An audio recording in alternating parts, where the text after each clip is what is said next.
So taking out your family is fair game. You're not sitting in an audience wanting to be just a nice business guy. You want to govern my life. You want to tell my child what he can and can't do. I'm getting yours before you get mine if I think you're an evil, and I will justify that. And I don't atone for that on Yom Kippur. Taking out someone's family, if you believe they're evil and you believe they're getting to government, the things they believe in are so repugnant to you. And when I get a campaign, there are two kinds of campaign. Two good candidates, you don't really care. You know, no harm, no foul, you leave their family. But if you get somebody that you really believe is going to be harmful, then where's this line you draw? How do you draw this imaginary line? Well, I'm not going to do this. And then they become governor. And next thing you know, the teachers aren't getting paid. And in the state of Florida, if you go from a public school to a private school, and you're a special needs child, you can't get the medical help from the public system anymore because they cut you off. Now, if I had a special needs kid, I'd take out that guy's family before he took out my kid's medical care. So understand how serious these campaigns are. I am an SDS, child of the revolution, long-haired, hippie-freak revolutionary. That's who I am. I just grew up, got old, and I'm a moderate. I think that's where we go from wherever I was. Now,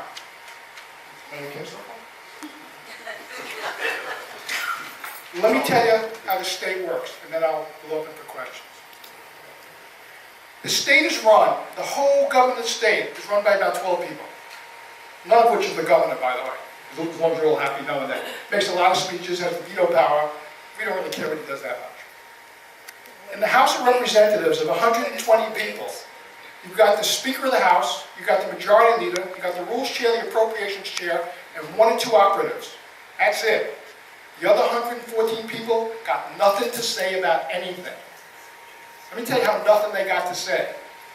If I'm the Speaker of the House, I decide who's the chair of a committee, who's on what committee, and I number more of my guys than yours. So there's 7 Republicans and 4 Democrats on every committee, which means no Democrat has a majority to do absolutely anything at all whatsoever. Now here are my rules. First guy stands up and goes, "You Republicans," you don't get the word out of his mouth, his bills are dead for the year. Good. So we look for some reasonable people when I'm Speaker on the other side, because you want to have make it look good, that who's going to work with you a little bit. By the way, the federal government works the same way. Bill Nelson is the regional whip for the United States Senate for the Southeast United States. When Harry Reid tells them to get 4 Democrats to vote the other way, Bill gets them and they vote the other way because that's what he's told to do. And he's told to do that because they're trading things all the time. So when your elected officials vote the way you don't understand it, it's because they're trading things all the time. In Joe's race, Abruzzo's race, a lady named Melanie Peterson ran against Joe. She made technical errors in campaign. You want to hear the errors? She went negative against Joe before she went positive for herself. So the person beating up Joe you didn't know, so it didn't mean anything to you. When you go negative on a candidate, before you go negative, first establish who you are so you have credibility for the negative. You can't go negative early in the campaign because the whole thing goes away. So the balance of the campaign by Melanie Peterson against Abruzzo was ill thought. Who paid for it? The Koch brothers. You know, the ones Michael McAuliffe went to work for? They paid for that campaign to get Joe. Why? Joe's best friends with Ehrenberg. Why? Ehrenberg ran against McAuliffe. Why? McAuliffe works for the Koch brothers. Not complicated. Oh, you kind of follow the money. Always in this business, follow the money. In the House, the Speaker is Will Weatherford. He's going out. The next guy, Chris Foley, is coming in. That's the guy. Well, actually, after him, there's a guy named Cochran. And after him, it's a guy named Jose Oliva. And Jose Oliva is going to be the head of the state in 4 years. You don't even know who he is. You never even heard the name. You don't even know Cochran. You don't deal with him. We deal with him all the time. And by the time he gets to be Speaker, we're good. Similarly, we want Negron to be president of the Senate. There's a war going on. Latvala doesn't want Negron to be president of the Senate. If Latvala can get rid of Maria Sachs and put another candidate in, that could shift the whole power in the Senate. That's what's so important about that race. Latvala wants Sachs out. He doesn't care what Republican wins it, because he wants to change the votes for Negron's presidency. That's why they're putting. That's why he's going after Maria. So there's all these inside games for control of the small leadership. Now, every state house rep has six bills. That's all they can have. So I'm in a committee, and Margie's the chair of my committee. And I said, Margie, see these two guys? They don't get a bill out of your committee, got it? If one bill comes out of that committee for these two, she's not chair anymore, because that's how quick I get rid of her. So those two guys got lost. How'd they get lost? I have 11 people in the committee. Everyone has 6 bills. That's 66 bills. The committee has a time certain. I just hear their 12 bills last. You never get to them. You can only hear 40 bills. You can't hear 66. So I put them at the end, which is my prerogative, which is the chairman's prerogative, chairwoman. And then we time them out. So we go to Joe Abruzzo and we say, look, I got a bill running. The Democrats are going to lose it by a vote of 80 to 40 and 80 to 30. We need 5 Democrats. If you can give me 5 Democrats for this bill, I'll give you 2 of your bills through. So you get 5 Democrats, you give them the votes, you're going to lose the bill anyway. And then you get 2 of your bills through that are really important to you. So they swap. That's the way the government works. Now, good, bad, or indifferent, it works. You know what happens when they don't trust each other anymore? Nothing works. What's killing government? Number one, the media. They need to kick them out. They need to lock the doors so people stop making speeches for the press. They need to stop reporting wars when they happen. They should be, if something happens in whatever country it is, they shouldn't be allowed for 48 hours to show anything. We need to stop telegraphing everything we do like it's some game we're playing. It's not a chess match, we've got kids dying. Good. So, what we do in government and the county is we try to act as intermediaries between left and right ideas, left and right people, and we try to keep a sense of humor. We try to develop trust and relationships. Jack Furnari doesn't know how to lie. He doesn't know how to misrepresent. He doesn't know how to be dishonest. I trust him with my life. His father and my father are the same exact person because they produced the same child. They just produced a child who has a different conclusion. Doesn't mean he's not patriotic. You don't stand up and say the other guy's no good. The other guy's just as good as you most of the time. He just has a different finish. So you gotta see if you can figure out either to change him or find the middle. So that's what we do in politics in the county. Cobra is, I mean, you guys just in the room between president, from Stu to Ken to Barbara. Barbara, I'll get you later. I mean, current president. I mean, it's just rich and brilliant. And the organizations we set up in this county are rich and brilliant. The West Boca Council, Mel Werfel, and I was telling Sherry, Mel Werfel, you know Mel. Remember Mel? First Planning and Zoning Coordinator for the West Boca Council. And Dick Collins and Bob and Paul Kaufman and Bob Kaufman. So the questions. You're all, you know the Ag Reserve, familiar with it? And I've told this to you. The Ag Reserve was a move by the farmers to lower the value of the land. Why would the farmers want to lower the value of their own land? Does it make any sense? Everybody says they want to get rich, they're developers, right? Why would the farmers move to lower the value of their own land? That's why we formed the Ag Reserve. Right. So that they wouldn't have to pay property taxes on their land. And when the land in Palm Beach County was going up in value, the farmers came up with an idea, take away my development rights, I don't want to build anyway, and this way I don't have to pay taxes because my land's not worth anything. And when I die, I can leave it to my kid and I don't have to pay taxes. Great idea. Until he stopped making money as a farmer, because the NAFTA, or the Mexican Free Trade Agreement, and the Caribbean Basin Initiative, closed down the Pompano Farmers Market, closed down all the produce out of our county, because every time there's a shortage, there is no such thing anymore, because there's better produce. So our farmers are going broke. Well, the Ag Reserve, we got to keep farming. They're not going to farm if they can't make money. So you have two choices. You can either say, well, screw them, let's make them farm whether they like it or not, or come to a middle and find a way you can digest as best as you can what was once 28,000 acres of land, which is now down to probably 6 or 7 or 8,000 acres left. And we did TDRs, transfer development rights, we did a bond issue. These are ways we try to mitigate something we created. We didn't want farming, we didn't care about farming. We just didn't want more people out there. Good. The Sawgrass Expressway. Great parkway. It stops in the middle of nowhere. It comes down from Broward and stops absolutely nowhere. Does anybody know why? Not you. It stops in the middle of nowhere. Why does it stop in the middle of nowhere? Did you ever get off the Sawgrass Expressway? It's in the middle of absolutely nowhere. Because it wasn't supposed to stop there, you know that? It was going to Flavor Pick Road. Flavor Pick Road in Delray. Then they changed it to Atlantic Avenue to hook up to the turnpike. Then they changed it to Glades Road. And then we took the landfill from Delray and moved it to your landfill. That's that's how it got there. It was the landfill, the Class 3 landfill that we fought for 12 years or 15 years. We really weren't going to build it anyway. We moved it. It was originally in Delray on John Whitmer's farm. And we moved it there to stop the Sawgrass from coming across. We deleted all the right-of-ways and we ended it. That's why they got stuck going nowhere. Because we had wars that were over land development. And that's when the wars were coming from Broward. So we were part of all these wars. What you're doing is fighting new wars. And every day there's a new war. It's about infrastructure. It's about who pays for what. It's about the quality of your life. And this is what you're doing. You've taken a leadership role. You've become temporary shepherds of the community. You're doing what you've always done. You're becoming the mothers of your neighbors, becoming the family of this area, and you're doing something more than watching TV and doing nothing. So, you're one of two things in our business. You can either be on the menu or you can sit at the table. This group is not on the menu. It sits at the table. Cobra sits at the table. The Delray Alliance, there you go, sits at the table. You know what most of these people do? Look at this, nothing's going right, look at the traffic, it really sucks. They're on the menu. I thank you very much.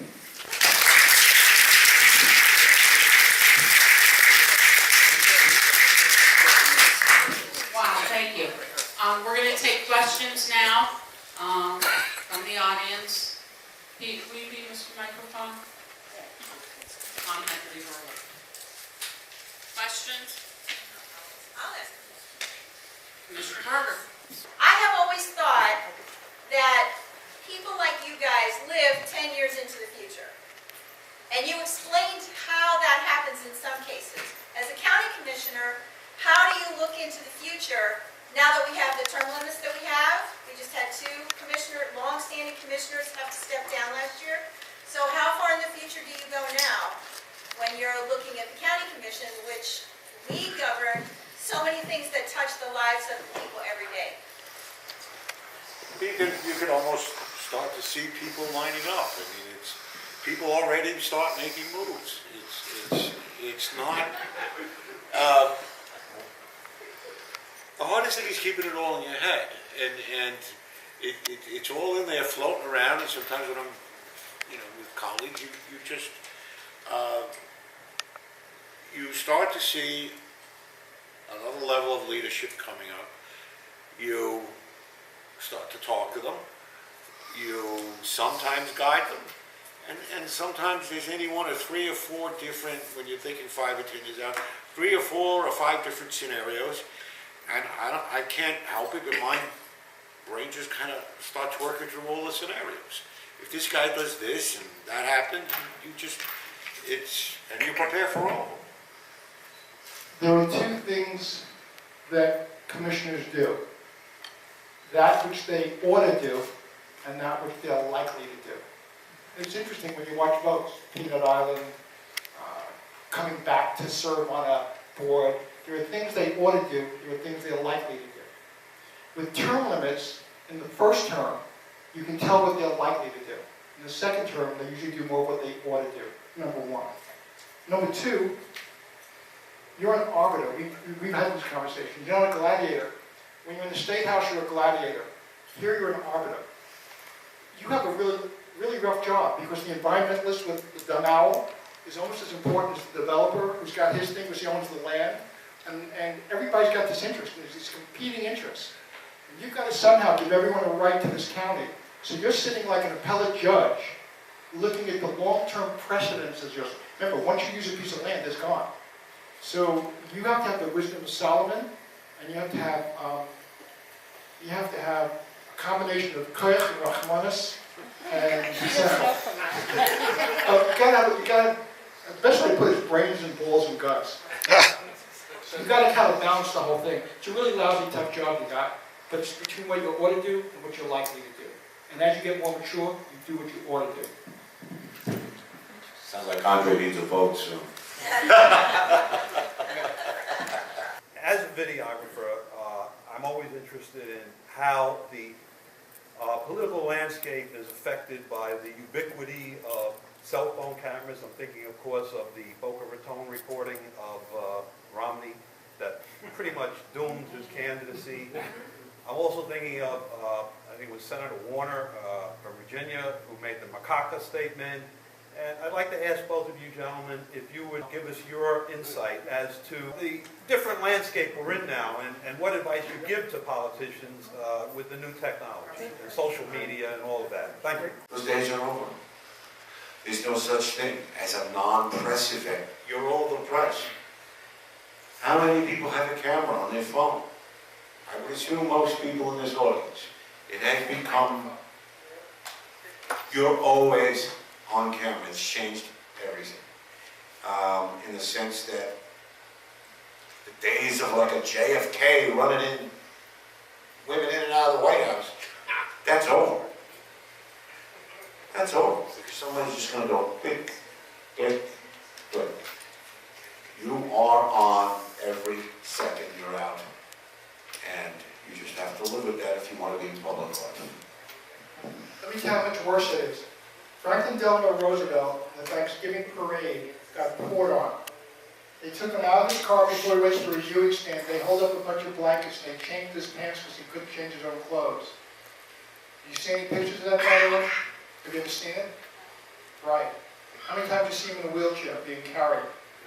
Do you know if they would do that to a president today? There would be boxes or brief debates on CNN. You know if they change his clothes in the closet, they'd be having debates on what kind of underwear he's wearing and what he looked like in his underwear. The press has no respect for its own profession. There is no sense of journalism. They have no respect for the dignity of office. They have no respect for the country. They're self-serving, incompetent journalists who don't have... I totally disagree. Good. I'm a member of the press, and I'm not going to sit and listen to this crap. Good. I'm leaving. But let me go further, rather than back off. Yeah, you think that's great, there's going to be nobody here to cover anything. You That's won't true. have a goddamn bit of coverage. Good. Goodbye. Nice meeting you. The press does not know its bounds. Don't listen to him, he Let me- doesn't know what he's let me give you talking an about. example. He didn't even know about this train line that's the hottest thing in the county Let me right tell now. you He's full of about the you-know-what. First Amendment right to free speech and interfering with a speaker, for example. Press under journalism would question, cross-examine, or debate. They wouldn't speak during the speech. An example. Rick Scott came to speak in Palm Beach County. The Tea Party interrupted the speech and what's his name? Emmett? The head of the Tea Everett interrupted him while he was speaking and wouldn't let him finish his own speech. The Tea Party that professes freedoms, this guy who led it, interrupted the main speaker. The journalist who spoke about matters interrupts the speaker. If she didn't like what I say, and she could disagree with my speech, interrupting my speech in the middle shows a lack of professional courtesy and no respect for journalism. My complaint is as follows. They don't know how to turn off ever. They can get a front page scoop that will destroy a human being for their next job reference. That a newspaper reporter makes no money, they want to get to TV. The only way to get to TV is to bury somebody in the press. The old reporters had a beat for 20 years. And for 20 years they made a judgment when to kill and when not to kill, when to hurt and when not to. There is no judgment being used. Secondly, there only was Walter Cronkite, and he would say the news, and you knew it was a fact, and if he said it at 6 o'clock, you knew it was news. How can you have news 24/7 if the world in 90 seconds? How can anyone give you the world in 90 seconds when CNS, MSNBC, Fox News Network, C-SPAN 1, C-SPAN 2, all the networks and Fox Regular, they're all beating for who can get the information first. So you know what happened? 72 people died in the tornado. There was 53, but now it's 110, and now it's 42. There was a light flash in a plane that got hit by a missile, but it really didn't, but it was a secondary explosion. How do we rely on journalism when half the things you read are contradicted within 2 days of what's written? So I do have a problem with the profession, not the coverage or the right of the profession. I have a problem with the function of the profession. I think it's hurting government, and I think what you're saying is true. There is no downtime, which means I can't tell jokes to him about Italians, Jews, Polacks, and stuff like that, because it'll be coming back to me. I have used every slang expression for every race, religion. I come from Brooklyn. I didn't even know it was wrong. So when somebody gets up and says they never say anything about this or that, I'm sorry. I'm really sorry. I said it about everybody, including my own, and more so of my own.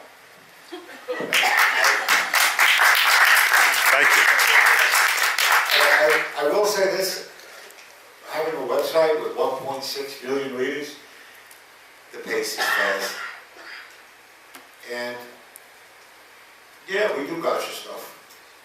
We do gotcha stuff. And here's the way the media in the world has changed. It's what people want. It's what people want. No one admits it. It's like negative advertising, negative campaign. Do a poll and say, do you like negative campaign? Oh, no, everybody hates it. Huge percentage say absolutely abhorrent. I would never vote for anyone who does it. We do overnight polling every single night when we, in a big race when we do negative. You can watch the votes drop. 2 points, 3 points, 4 points. Boom, boom, boom. The public doesn't tell the truth about what they want. They say what they think pollsters want to hear and what they think their friends want to hear. And the truth is, media's becoming partisan. That's not, you can take that either way. From my perspective, it's always been partisan. I never believed in the Walter Cronkite where he got off saying the Vietnam War is now lost. Okay? And when he got off saying that, which he did to a Democratic president, by the way, I believe. That's not news. So they've always been making the news. I don't believe there was this golden age. It's just, I think technology has changed. Look, I'm no spring chicken, but I've learned Twitter, Facebook, and all this stuff. The pace has gotten fast. There is no downtime. And yeah, it's a harder, faster world in politics and in public life. And when I see a successful person who, a young guy, a lawyer, he's doing great, I want to get the box and go, why? Why? Do you know the fishbowl? Do you know what's going to happen? Do you know the life that you lead? And I tell people, think twice about it. Make sure you really want it, because you get your perks. There's a lot of cool things. You get to be at the table when big decisions and laws are being made, and you get input into it. But it also takes your life away. It also takes your life away. Now more than ever. Thank you. Thank you, everybody.